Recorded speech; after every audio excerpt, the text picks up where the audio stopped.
Assalamualaikum warahmatullahi wabarakatuh. Perkenalkan, nama saya Alin Kamesyatul Ikhlas. Perkenalkan, nama saya Dinda Putri Kirana. Perkenalkan, nama saya Yusen Wirajaya. Kami dari kelompok 5, kelas 11 MIPA 1 akan mempresentasikan materi tentang upaya pelestarian flora dan fauna di Indonesia. Jadi simak presentasi kami berikut ini. Oke, jadi sebelum kita memasuki presentasinya, pasti ketika kalian mendengar tentang upaya pelestarian flora dan fauna itu sendiri muncul beberapa pertanyaan di benak kalian. Seperti, mengapa sih pelestarian flora dan fauna itu penting? Bagaimana cara kita melakukan konservasi flora dan fauna itu sendiri? Dan bagaimana sikap kita dalam upaya melakukan pelestarian flora dan fauna? Dan yang terakhir yaitu kalian pertanyakan adalah di mana sajakah letak penyebaran konservasi flora dan fauna di Indonesia. Jadi, tunggu apa lagi? Mari simak presentasi berikut ini. Baiklah, pada slide kali ini kita melihat upaya pelindungan flora dan fauna. FYI, pelindungan, pelestarian, dan konservasi itu pada dasarnya adalah kata yang sama, yaitu pengelolaan biosfer secara aktif yang bertujuan untuk menjaga kelangsungan keanekaragaman flora dan fauna dan pemeliharaan keragaman genetika dalam suatu spesies, termasuk juga pemeliharaan fungsi biosfer seperti ekosistem. Jadi, apa sih tujuan perlindungan? Tujuan perlindungan itu sendiri yaitu menjaga berlangsungannya proses ekologis dan sistem kehidupan. Yang kedua yaitu menjaga keanekaragaman genetika flora dan fauna. Dan yang ketiga adalah menjamin kelestarian pemanfaatan makhluk hidup dan ekosistem itu sendiri. Hari ini Alinka akan memberitahu fakta tentang upaya pelestarian flora di Indonesia. Fakta yang pertama yaitu Indonesia memiliki 556 kawasan konservasi. Cukup banyak bukan?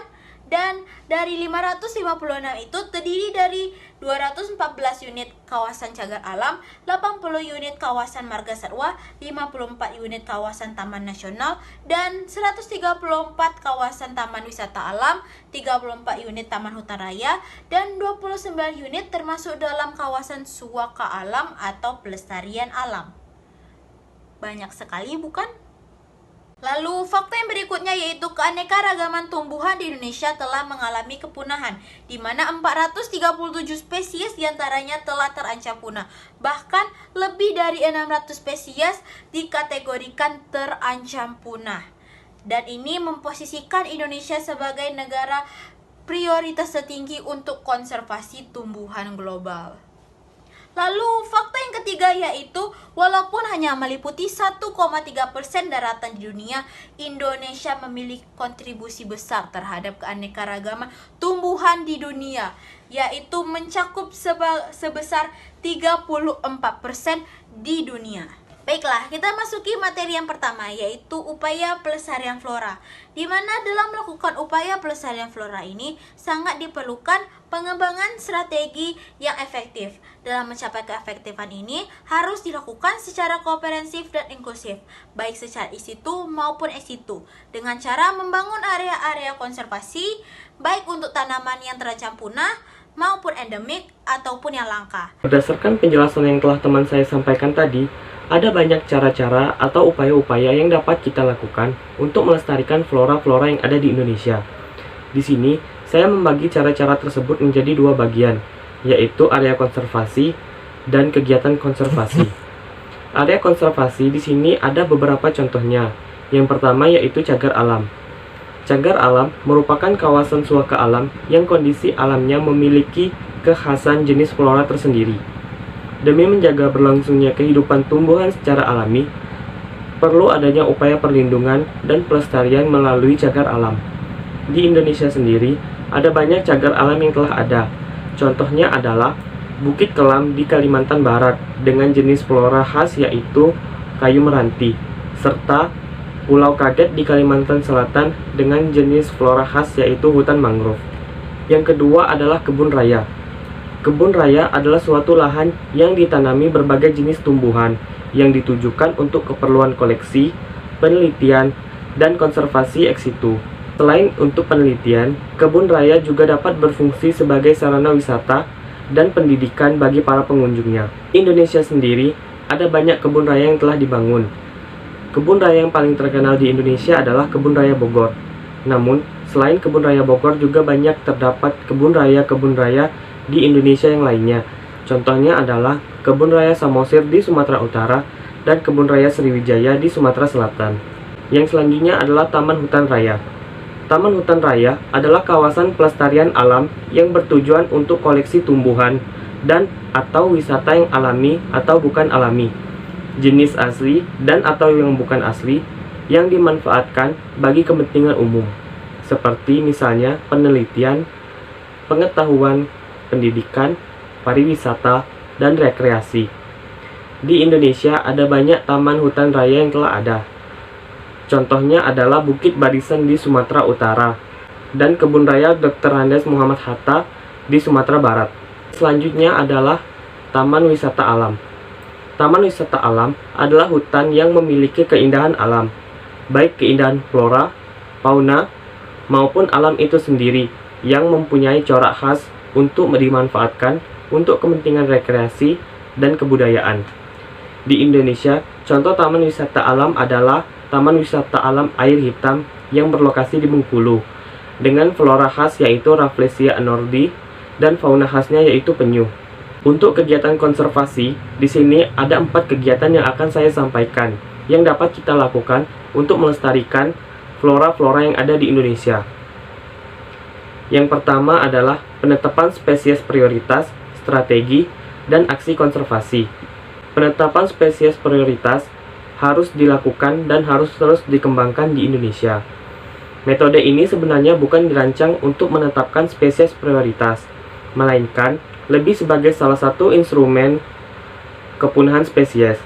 Selain itu, peninjauan ulang secara periodik terhadap status konservasi harus terus dilakukan di Indonesia. Yang kedua adalah pengayaan keragaman koleksi.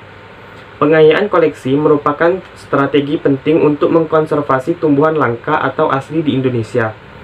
Untuk itu, penguatan sistem database koleksi spesies-spesies tumbuhan langka di Indonesia perlu dilakukan secara paralel dengan upaya eksplorasi ke daerah-daerah yang belum banyak diteliti. Yang ketiga adalah pembangunan dan pengembangan bank biji modern. Bank biji modern ini merupakan titik pusat untuk melakukan konservasi flora di Indonesia. Pengembangan bank biji ini harus terus dilakukan di Indonesia agar kapasitas mengkonservasi keanekaragaman tumbuhan Indonesia bisa meningkat secara signifikan, terutama untuk tumbuhan yang terancam punah atau tumbuhan yang langka. Terakhir adalah pembangunan jejaring dan kerjasama. Metode ini merupakan metode pendukung untuk metode yang telah disampaikan sebelumnya. Karena konservasi tumbuhan langka merupakan pekerjaan kompleks dan memerlukan kerjasama dari multi pihak, serta dalam banyak kasus memerlukan biaya yang cukup besar, maka kerjasama antara pemangku kepentingan merupakan kunci utama kesuksesan program konservasi ini. Baiklah, kita masuki materi yang kedua, yaitu tentang upaya pelindungan ataupun pelestarian fauna.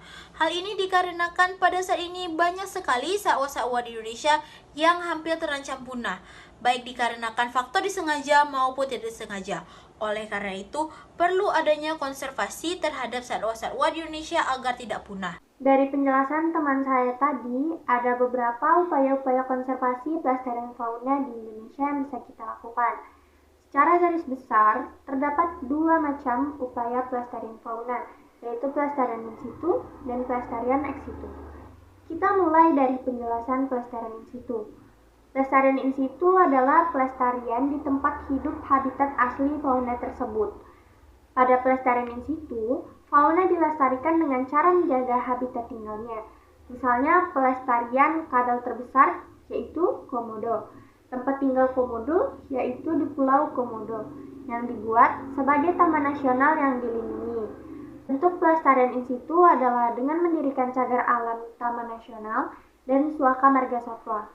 Daerah-daerah konservasi metode in situ yang ada di Indonesia adalah seperti Taman Nasional Ujung Kulon yang melindungi badak bercula 1 di Jawa. Yang kedua, ada Taman Nasional Kerinci yang khusus melindungi hewan endemik Sumatera. Yang ketiga, ada Taman Nasional Komodo yang melindungi komodo. Dan terakhir, ada Suaka Marga Satwa Gunung Leuser yang melindungi kera, badak Sumatera, dan gajah. Terus, ada pelestarian ex situ.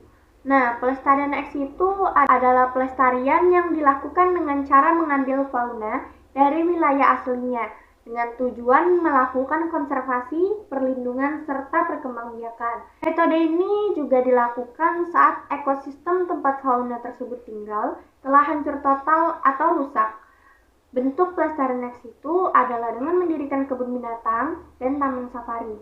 Kita masuk ke penjelasan kebun binatang dan taman safari.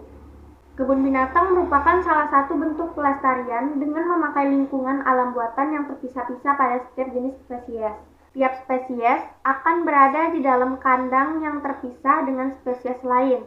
Sedangkan taman safari merupakan upaya pelestarian melalui pembuatan lingkungan buatan. Namun, pada taman safari, beberapa spesies berada dalam suatu wilayah besar. Tiap wilayah terpisah oleh pagar tinggi. Beberapa daerah konservasi yang situ di Indonesia adalah Taman Safari Prigen Jawa Timur, Taman Hutan Raya Bogor, dan Kebun Binatang Ragunan Jakarta. Selain dua upaya yang saya sebutkan tadi, ada beberapa upaya-upaya lain yang dapat kita lakukan, seperti memberikan edukasi dan sosialisasi kepada masyarakat.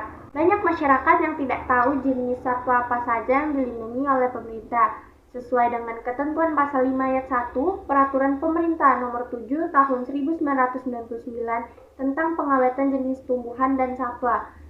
Jenis satwa dapat digolongkan sebagai satwa yang dilindungi apabila telah memenuhi 3 kriteria, yaitu yang pertama, populasi yang kecil, yang kedua, adanya penurunan yang tajam pada jumlah individu di alam, dan yang ketiga adalah daerah penyebaran yang terbatas. Selain memberikan edukasi dan sosialisasi, kita dapat mendukung upaya pelestarian dengan cara memberikan bantuan finansial maupun moral dalam setiap kampanye yang dilakukan. Selain itu, kita juga harus menghindari transaksi fauna langka. Tertera jelas dalam Undang-Undang Republik Indonesia Nomor 5 Tahun 1990 mengenai konservasi sumber daya alam hayati dan ekosistemnya, yang mengatur tentang larangan jual beli satwa langka dan dilindungi. Bahkan dalam pasal 40 ayat 2 pun menerangkan apabila melanggar pasal 21 ayat 1 dan ayat 2 serta pasal 33 ayat 3 dapat dipidana dengan penjara paling lama 5 tahun dan denda paling banyak 100 juta rupiah. Sekian dari kami kelompok 5, mohon maaf apabila ada kesalahan, semoga materi kami dapat tersampaikan. Terima kasih atas perhatiannya. Assalamualaikum warahmatullahi wabarakatuh.